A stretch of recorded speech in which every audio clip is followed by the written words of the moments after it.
First of all, amazing movie. I was watching it alone, and then my friend came over. She's like, "Oh, what are you doing?" She saw 3 seconds of it and was like, "Wait, I need you to restart the whole thing so I can watch it at the beginning." So Oh, well, good. that's I the love best it. news. Thank you. Yeah, absolutely. So I'll just dive right in. A huge Thank you. reason why I love this film is that it touches on like these cultural norms and cultural nuances in a way that feels very lighthearted and funny. And I thought you did such a good job balancing everything. But was it a hard line to walk? How did you balance that? Um, well, I always wanted to do this particular film as a rom-com. My day job is normally making kind of documentaries about kind of political stories, maybe sometimes dark stories, but I was really keen Mhm. this time to make a film about Pakistan that was a rom-com and showed the brighter, lighter, more kind of fun, hospitable Pakistan than perhaps we're used to seeing on our screens, particularly when featured in the news. So it was kind of intentional to do the rom-com version of this particular story. But yeah, it's not without, I mean, it was quite a fine line to tread because one's always worried about, a fine line to tread between cancellation and a fatwa. But Yep. hopefully we got away with it. I think you did a great job. It was real and it was funny and it didn't feel like it was mocking any of the culture at all. So I thought you did such a beautiful job with it. Um, Thank you. the question that I have, and this is a broad question, but I'm curious to know your feelings on love. Because when I was watching this, there was kind of almost a sense of like sadness in the beginning of like, oh, everyone feels so loveless, whether by choice, whether subconsciously. And I'm so curious about your thoughts on the value of maybe assisted marriage that could help that. But do you believe in the phrase fall in love, lose your peace? Very good question. I would say that I am exactly in the middle of cynicism and romanticism. I would call myself both a hardened cynic and Mhm. a hopeful romantic. And I hope that the film kind of reflects that because I take quite a non-judgmental view about which way is the right way, or even if there is a right way to find lasting love. Because I have friends who have had incredibly happy arranged marriages or assisted marriages. And I also have friends who've met on apps and who are also really happy. But if you were to ask me personally, I think that probably somewhere between passion and pragmatism, which is where the kind of, I guess, the lead female character comes out at the end. Somewhere between passion and pragmatism might be a kind of a safer path to happy ever after, if such a thing should exist. That makes sense. I love the phrase fall in love, lose your peace because I've never been married, but there is something very real about that, is that you do lose, a sense of control. And I think Zoe in particular really learns that lesson. Mm. Then where did that term come from? Do you know? Most terms were things that I'd heard in my time in Pakistan, and fall in love. It's an actual Punjabi saying, so it was a directly well. It's actually the Nani Jan character says it in Punjabi, I think, but it's a Punjabi proverb that people say, and I think that there is a sort of slight mistrust of in the East of the kind of Western rom-com love at first sight. The sort of fireworks and a person completing you and that instantaneous kind of burst of chemistry.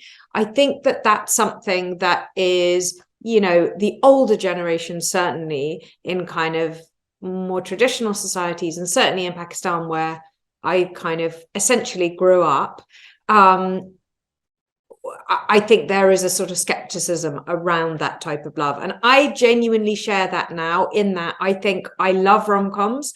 I particularly like rom-coms that are grounded in reality, but I also feel like I've been destroyed by rom-coms because I think that there is a sense that you build up completely unrealistic expectations for the mere mortal that you become attached to. Right.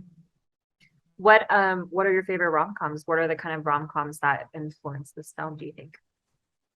Well, look, Nora Ephron's the queen. I Mhm. think that anything Nora Ephron ever did was to be aspired to, and I think she was sort of, I think she's a genius. So When Harry Met Sally is right up there. I actually really like I mean, I feel as though working title kind of really helped create the genre rom-com with Richard Curtis's early films, and I'm a fan of his and of his films. But and generally, as I said, I like nowadays the rom-coms that I would tend to watch would be rom-coms that are slightly more kind of grounded in some kind of reality or telling you something, that have a little bit more kind of, perhaps like, have something to say beyond the kind of classic structure of the rom-com, which is, meet cute, have a row, get back together. Absolutely.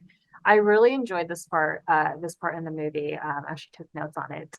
But there was a part where, they're talking about his sister and that she chose love over family. And she says, isn't that the point of marriage, to eventually leave your family? Now, I'm East Asian, so like immediately hearing that with my cultural background, I'm like, oh, no, no, no, no, no. This is like the worst thing you could possibly say to an ethnic person. And I thought, Yeah. just the cultural nuances and like the cultural layers were just so, so powerful. And I'm curious how you, again, towed that line between making sure that the Western audiences kind of understand that these are not just, harmful stereotypes. These are not kind of like without like Westernizing these ideas. How did you find that line to make the audience understand that this is actually really important and, very grounded in the Eastern cultures? Well, first of all, I'm really happy and grateful that it resonated for you. I look, my kind of perspective, I guess, is pretty liminal on this one. Having, I went to Pakistan to live there when I was 20, and I came back when I was 30. And I really feel like your 20s, you're still sort of growing up. Mhm. And I went, I guess, with a great deal of preconceptions about, well, particularly about arranged marriage. And I hope that, my 10-year trajectory in terms of how I understood arranged marriages to be is somewhat reflected in Lily James's character's kind of evolution of her understanding, because I I lived with my ex-husband's entire extended family, his father, his sisters, their husbands, their children, and all of them had had arranged marriages. No one in his entire family history had ever had what they call a love marriage. So ours was the first love marriage. It was really shocking to everybody, and also we were the only divorce. And I saw those arranged marriages close up, and some of them were very arranged. So the older generation had met on their wedding days, and the younger generation were much more assisted. So they would be introduced by the family as a whole, by the people who kind of love them the most and know them the best in the best case scenario. And they would be introduced, and they would be allowed to get to know and decide, and either say no thank you, or meet somebody new, or and or I have to say that a lot of those, whether they were the super conventional ones or the more kind of modern day version, were kind of romantic. Some of them, like, they definitely, that saying in the film where someone says, no, we don't start with love, we end with love. Yeah. It's just a different kind of it's just a different way, I suppose, of getting there. And I think what you're talking about as well is just, I guess, individualistic society over a more kind of community-minded society, where it's about your family and your wider family, and then the community, and then society, and and decision making isn't just about two people. It's about it's as one of the characters in the film says, it's bigger than that. Yeah. And I And really that's quite a hard Yeah, sorry. No, keep going. I was just going to say that that's quite a hard thing if you've grown up, because I guess rom-coms are the opposite of that.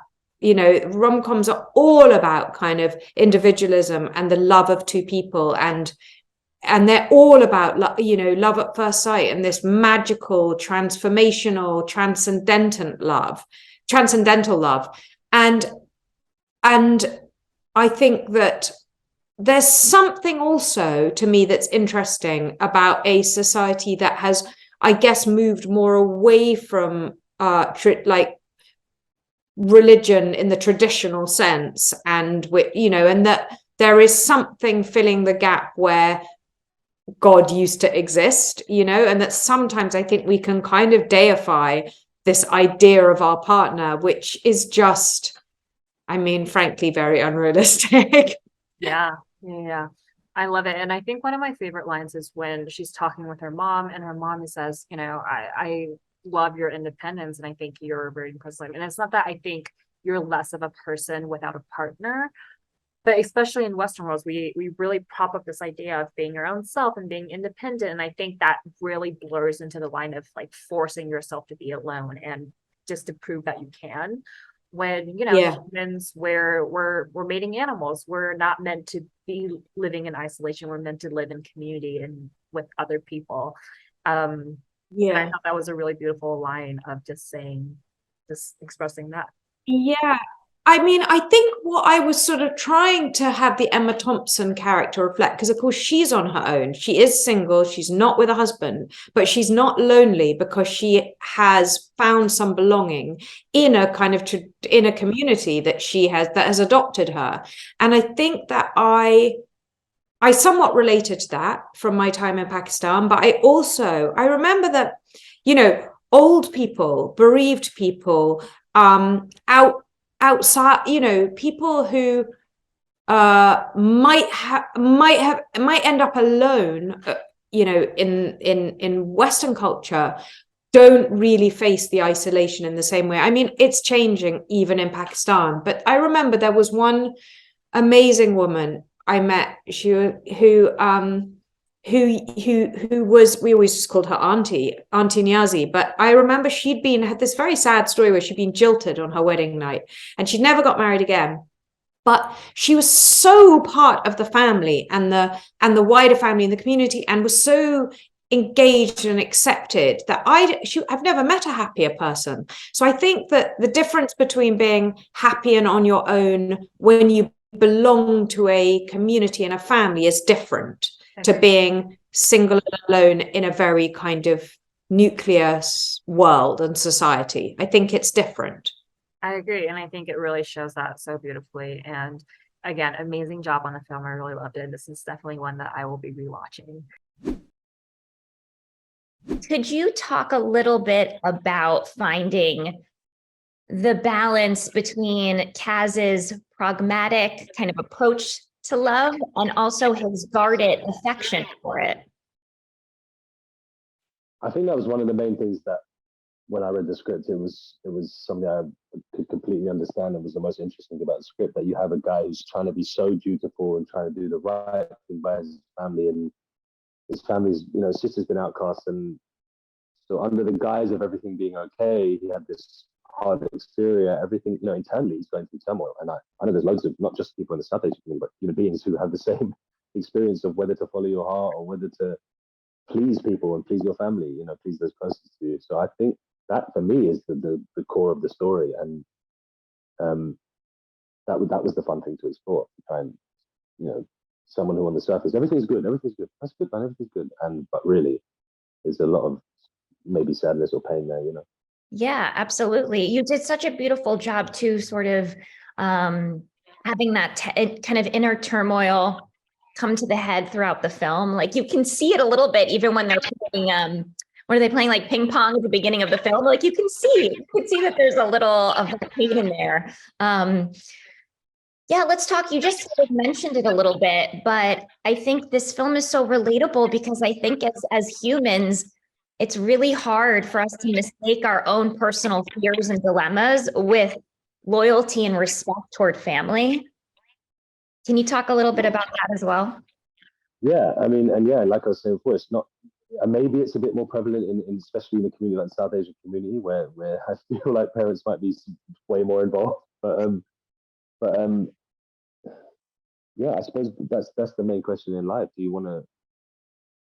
It's just such a hard thing because once you make that decision, you sort of have to. People generally stick to it, and not many people make a change. And it's whether you want to really follow your heart and when you're willing to sort of give up something so huge, just just to just to appease people, I guess, and or appease. But yes, and it can be a very, it's a very big decision. You know, it's even stressing me out thinking about it now. Yeah, yeah, Well, sometimes my, it's, yeah. so scary sometimes to be truthful with ourselves, especially when it comes to love, that it's so much easier to say, well, it'll make my parents happy to do this, or like, this is the right thing to do, instead of sort of like facing our own realities. And I think And when do we really face ourselves to look in the mirror and just really stop there and stand there for 2 minutes and not say a thing and just really look at yourself? That's one of the toughest things to do. To look inwards. Yeah, I mean, yeah, we all know that. We're all in therapy, I guess. Yeah, yeah. I mean, the film obviously challenges the ways in which we societally view love and relationships and dating. I'm someone where I met my husband before any of the apps, and so I constantly think about this. But did your perspective on dating and just like the world of dating change stepping into Kaz's shoes? I mean, I can relate to because I've seen my cousins get a lot of arranged marriages. So for me, it was sort of like someone in my family who I've seen do that and is very way more dutiful than I am. But then I never got into the apps myself, so I've never used an app for dating app at all. So I feel like I escaped that, and I was just a bit more, I just never did that. So I don't know, but it's such a there's so much stimulus. There's Instagram. There's things coming up all the time. It's just so much stuff going on in our lives. We go to work, then we don't really ever have time for ourselves to sit and reflect, and then really make a decision that's sort of really ours or our own opinion. So I think we just need to sit in silence for a bit, and then you can make a sort of trusted decision. But yeah, it's tough. It's tough. Everything's hard. Everything's hard. Everything is hard. I think, and also what's so brilliant about the film is you have this idea on arranged marriage, which sounds so archaic, but then really it reveals like it's not too different than the apps, than like the way we culturally now date, which was very like a big aha moment for me, where I was like, yeah, it's all sort of the same thing with wearing different masks, I think that's what we're trying to do with the film, show that there's way more similarities than differences between us, and if you just open your eyes to that and lead with a little bit less fear and a bit more love. And yeah, I mean, the apps are the same thing, you're filling in your form the same way you do it as for the matchmaker, Yeah, yeah. Well, this was so lovely. Thank you so much for chatting with me today, and congratulations again on the film.